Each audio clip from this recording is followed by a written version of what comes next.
Let's go straight away to Al Jazeera's Kathy Novak. She's in Seoul for us, covering this breaking story. And Kathy, what more do you know?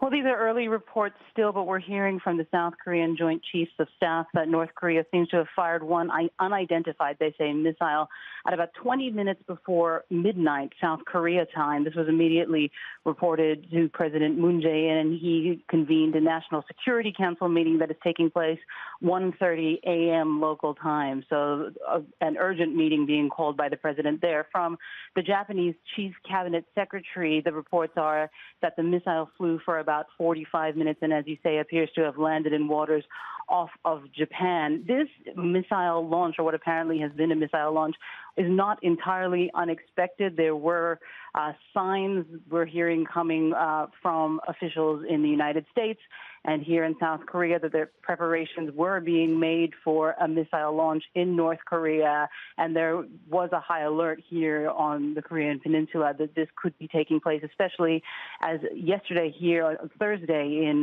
South Korea and North Korea was the day that marks the end of the Korean War, known as Armistice Day here in South Korea, and celebrated as Victory Day in North Korea. And in the past, North Korea has been known to have these provocative measures on important holidays. So there was an alert that this may be taking place. And of course, this seems to have happened now late at night. And what all of the officials will be keen to find out is more details about exactly what kind of missile this was. We know that earlier this month, on July the 4th, North Korea for the first time tested its first intercontinental ballistic missile that was also reported to splash down in waters off of Japan. The reason for this is because when North Korea tends to test its missiles, what it does is it fires them at a very high altitude in order to test the range and the workings of the missile. But what the experts do then is look at the details of the missiles and extrapolate